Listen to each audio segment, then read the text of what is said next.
আমি শ্যামল কুমার মিত্র, সভাপতি confederation of state government employees. আপনারা ইতিমধ্যেই অবগত হয়েছেন যে আগামী 7ই May confederation of state government employees and others versus state of west Bengal and others অর্থাৎ ডিএ মামলাটি সুপ্রিম কোর্টে honourable justice Vikram Nath, honourable justice Sanjay Karol এবং অনারেবল জাস্টিস সন্দীপ মেহতার বেঞ্চে উঠতে চলেছে। এবারে সিরিয়াল নাম্বার 2। তাই আমরা আশা করছি এই মামলার আগামী 7 তারিখ শুনানি হবে এবং একটা কর্মী অনুকূল রায় বা নির্দেশ আমরা পাব। আপনারা প্রত্যেকেই জানেন 2016 সালে আমাদের সংগঠনের সাধারণ সম্পাদক মলয় মুখোপাধ্যায় স্যাটে পিটিশন দাখিল করেন, সেটাই পরে মামলা হিসেবে আজ পর্যন্ত চলছে। মূল মামলাকারী সংগঠন confederation of state government employees.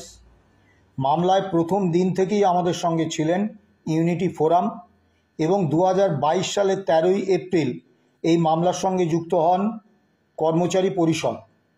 এই 3টি সংগঠন বাদে অন্য কোনো সংগঠন বা মঞ্চ এই মামলার সঙ্গে যুক্ত নন। বিভিন্ন বিভ্রান্তি ছড়ানোর চেষ্টা হচ্ছে, আমি সেসবের বিস্তারিত বর্ণনায় যাচ্ছি না। আপনারা প্রত্যেকেই সচেতন মানুষ, আপনারা যে বিভিন্ন নির্দেশ বা অর্ডার সুপ্রিম কোর্ট থেকে বেরোচ্ছে এই মামলার প্রেক্ষিতে, সেগুলো দেখলেই বুঝতে পারবেন যে 3টি সংগঠনের অতিরিক্ত কেউ এই মামলার সঙ্গে যুক্ত নন। আমরা একটা কথা এর আগেও বলেছি, আবারও বলছি, আমরা রাজ্য সরকারি কর্মচারীদের জন্য যতটা দায়বদ্ধ ঠিক ততটাই দায়বদ্ধ শিক্ষক শিক্ষাকর্মীদের জন্য এবং বোর্ড, কর্পোরেশন, পঞ্চায়েত, পুরসভা, অন্যান্য রাজ্য কর্মীদের জন্য।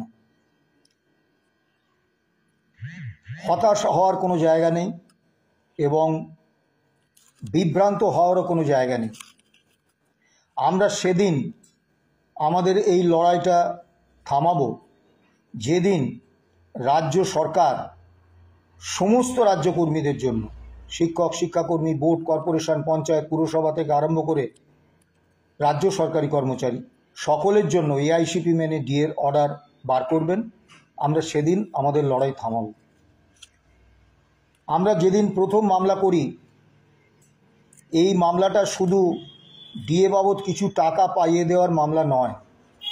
আমরা সেদিনই জানতাম রাজ্য কর্মীদের ডিএ যে সাংবিধানিক অধিকার, এইটা প্রতিষ্ঠার লড়াইয়ে আমরা নেমেছি।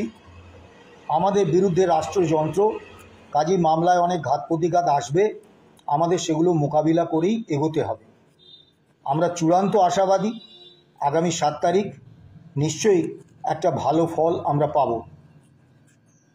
আমাদের কলকাতা হাইকোর্টের senior advocate Bikash Ranjan Bhattacharya, advocate Firdous Shamim, advocate Gopa বিশ্বাস, সুপ্রিম কোর্টে আমাদের advocate on record Shekhar Kumar এবং সুপ্রিম কোর্টের সিনিয়র আইনজীবী রইফ রহুম 7 তারিখে মামলার শুনানিতে প্রত্যেকে উপস্থিত থাকছেন।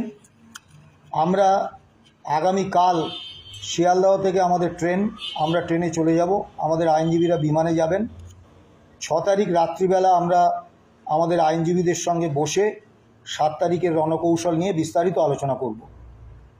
এবং আমরা আগেও বলেছি, আজও বলছি, মামলার শেষ দেখে আমরা ছাড়ব। মাঝপথে সরে যাওয়ার কোনো রকম কোনো সম্ভাবনা নেই। আমরা এটাও এর আগে একাধিকবার বলেছি, 2016 সাল থেকে 5 বছর আমরা আমাদের সংগঠনের আর্থিক সামর্থ্যের উপর দাঁড়িয়ে এই মামলা চালিয়েছিলাম। তারপর আমরা আপনাদের কাছে অর্থ সাহায্যের জন্য আবেদন করি এবং আপনাদের দেয়া অর্থ সাহায্যেই মামলা এতদিন চলছে। এখন আমরা চূড়ান্ত আর্থিক সংকটে আছি। আমার বা মলয় মুখোপাধ্যায়ের ফেসবুক অ্যাকাউন্ট সার্চ করলেই আমাদের ব্যাংক অ্যাকাউন্ট ডিটেলস আপনারা পেয়ে যাবেন। আমাদের আবেদন রইল যে আপনারা এই লড়াইটাকে শক্ত করতে এই লড়াইটায় যাতে আমাদের হাতে রসদ থাকে সেই দিকটা দেখতে আমাদের ব্যাংক অ্যাকাউন্টে যে যেরকম মনে করবেন অনুদান পাঠান। আবারও বলছি, আমরা রাজ্য সরকারি কর্মচারী এবং অন্যান্য রাজ্যকর্মীদের প্রতি সমানভাবে দায়বদ্ধ। কারুর হতাশ হওয়ার কোনো জায়গা নেই, বিভ্রান্ত হওয়ার কোনো অবকাশ নেই। আগামী 7 তারিখ সুপ্রিম কোর্টে একটা কর্মী অনুকূল নির্দেশ হোক। DA is a legally enforceable fundamental right, এই রায়টা প্রতিষ্ঠা পাক, এই প্রত্যাশা আমাদের আছে। আপনাদের কাছেও আবেদন, আপনারা আশীর্বাদ করুন যাতে আপনাদের আশীর্বাদে আমরা এই লড়াইটা থেকে জয় ছিনিয়ে আনতে পারি। নমস্কার, সুস্থ থাকবেন, ভালো থাকবেন।